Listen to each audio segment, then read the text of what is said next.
अरे चोर छोटी ना नदी हो, चोर छोटी ना नदी।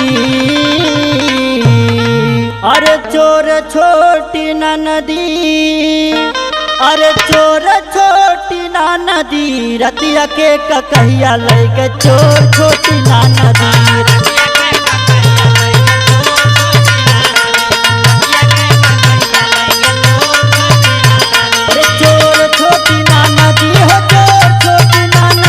रतिया के ककहिया लैके चोर छोटी ना नदी।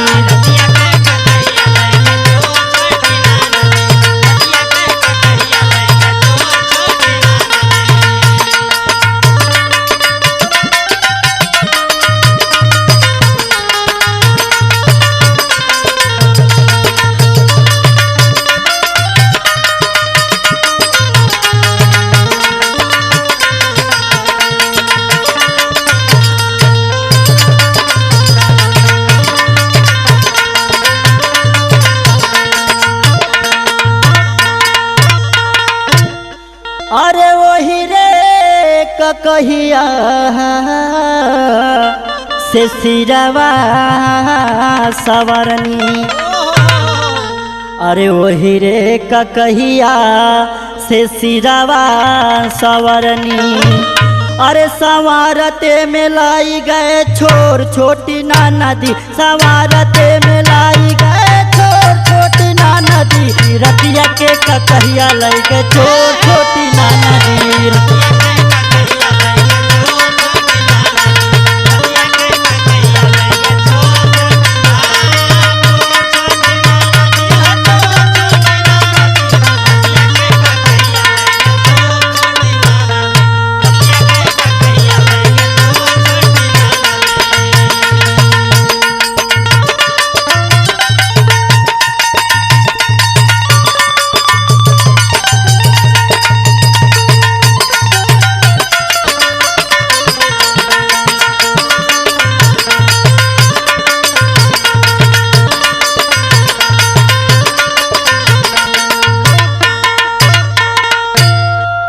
अरे उहे ककहिया रहे हमरा राजा के निशानी।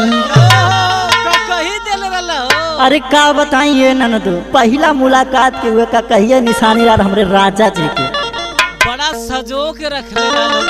अरे तो का कहीं मुहना चोराए लग गेल ना। अरे उहे ककहिया रहे हमरा राजा के निशानी। अरे दिलवा में दर्द होला जोर छोटी ना नदी। रतिया के ककहिया लैके चोर छोटी ना नदी।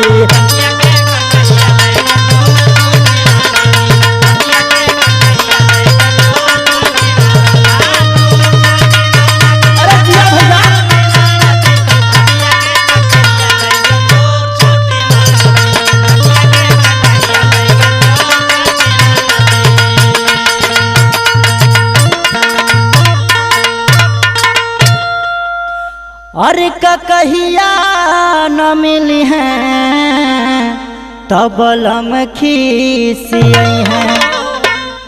अरे ककहिया न मिली हैं तब लम खीसियई हैं। दूसर खरीद के दे दिया। अरे का बताइए ननदी, वो बड़ा गुस्सा लेन देवे न करिए। अरे ककहिया न मिली हैं तबलम खीसियई हैं। और थानवा में कैदारी पो छोटी ना नदी। रतिया के ककहिया लैके चोर छोटी ना नदी।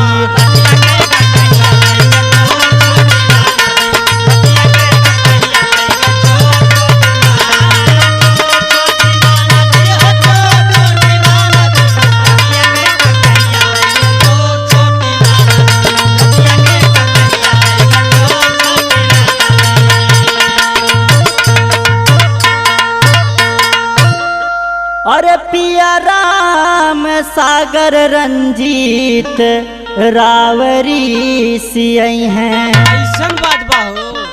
अरे का बताइए ननदो, अरे पिया राम सागर रंजीत रावरी सियई हैं परवेश से कह दकार खो छोटी ना नदी रतिया के ककहिया लगे चोर छोटी